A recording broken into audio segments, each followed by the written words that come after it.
میرے پاکستانیوں، ایک تو آپ کو جے آئی ٹی میں جس طرح انکشافات سامنے آئے اور عمران خان کے اوپر جو قاتلانہ حملہ ہوا تھا، اس کے بعد جس طرح کی ایک پورا ڈرامہ آپ کے سامنے کیا گیا، جس طرح کی ایک ویڈیو بیان سامنے آیا، اور اب جو انکشافات ہوئے وہ آپ کے سامنے میں رکھتا ہوں۔ اور دوسرا، ارشد شریف شہید کے کیس کے حوالے سے اور بات کی تھی کہ کس طرح وکلا جو ہے وہ پیچھے ہٹ رہے ہیں اور ارشد بھائی کا آج کے دن تک کوئی وکیل نہیں ہے۔ اس کے اوپر بات کرتے ذرا یہ سنیے کہ جب عمران خان کے اوپر حملہ ہوا تو اس کے اگلے روز ایک پریس کانفرنس پہ میں نے آپ کو کہا تھا کہ اگر آپ نے پہنچنا ہے تو ذرا یہ سنیے پہلے۔ کس کے کہنے پہ وہ ایک دن پہلے رات کو پریس کانفرنس کروائی گئی تھی؟ وہ رابطے بھی آپ ڈھونڈیں، ملاقاتیں بھی آپ ڈھونڈیں، آپ کو دونوں کا جواب مل جائے گا۔ اور چوتھا سوال کہ جب ارشد شریف شہید کو شہید کیا گیا تو آدھے گھنٹے کے اندر کون تھا جو میڈیا چینلز کو فون کر کے اس کو ایک حادثہ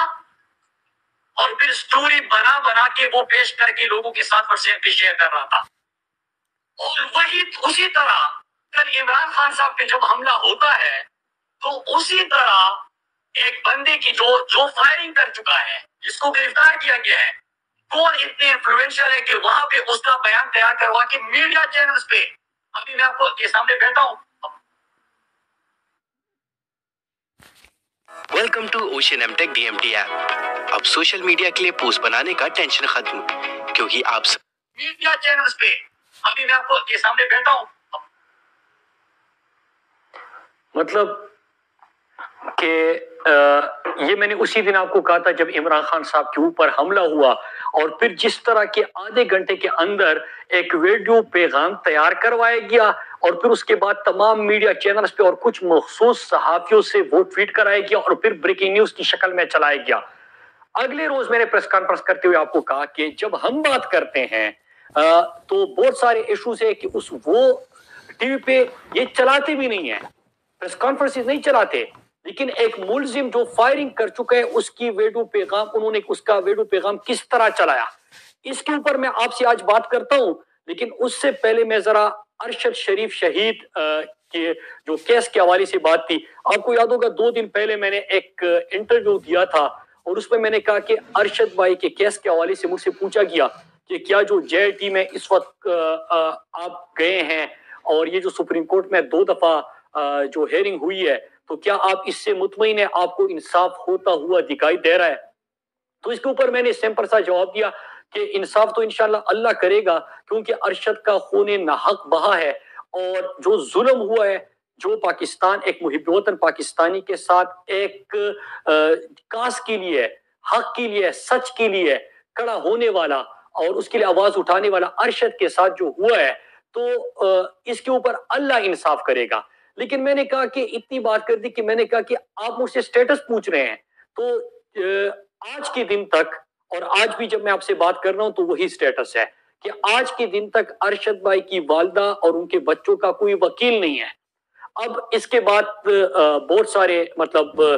سوشل میڈیا کے اوپر بھی اس کے اوپر تبصرے شروع ہو گئے، کچھ وکلا کے بھی لوگوں نے نام لیے کہ یہ وکیل کہہ رہا ہے کہ میں تو کر سکتا تھا یہ کیس، یا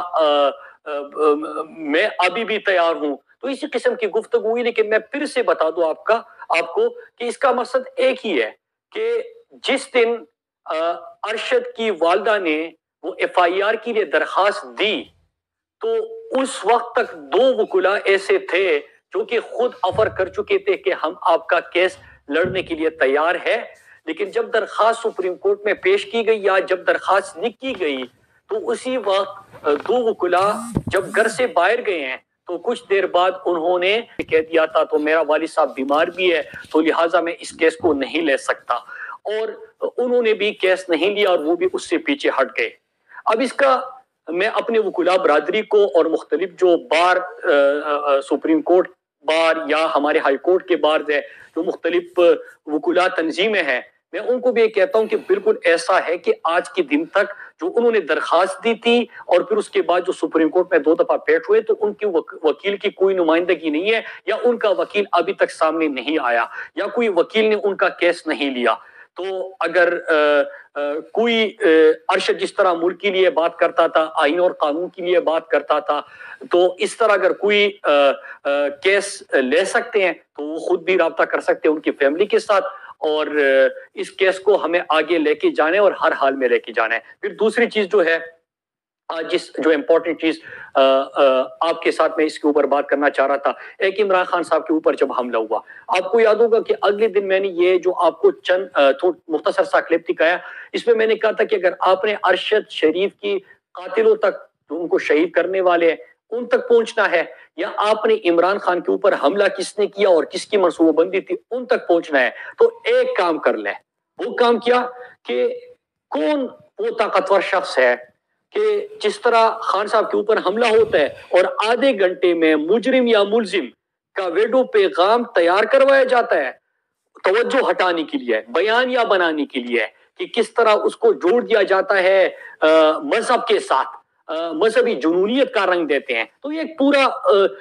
پلاننگ تھی اس کی، اور اس سے پہلے آپ کو خان صاحب ابھی بتا بھی چکے ہیں کہ کس طرح ایک پہلے ویڈیو تیار کی گئی، کس طرح الزامات کی بوچھاڑ کی گئی، بیانیہ بنانے کی کوشش کی گئی، پھر یہ پلاننگ تو تھی ہی کہ عمران خان کو رستے سے ہٹانا ہے، عمران خان کی پاپولرٹی میں اضافہ ہو رہا ہے، عمران خان کو آپ روک نہیں سکتے، دہشت گردی کے کیسز کر دیے، جھوٹے ایف آئی آرز کر دیے، فورن فنڈنگ کا نام کر دیا، توشہ خانہ کا مذاق، مطلب اس طرح کی چیزیں آپ نے کر دی، لیکن آپ الٹا ایکسپوز ہوتے گئے اور عمران خان کی پاپولرٹی میں اضافہ ہوتا گیا۔ وہ بائی الیکشن جس طرح ہوئے، وہ پاکستان کی تاریخ میں سب سے مقبول ترین لیڈر کے طور پہ سامنے آیا، اور پھر اس کے ساتھ ساتھ جو پنجاب کا بائی الیکشن تھا اس میں بھی تمام طاقتوں کی مخالفت کے باوجود عمران خان نے شکست آپ کو دی۔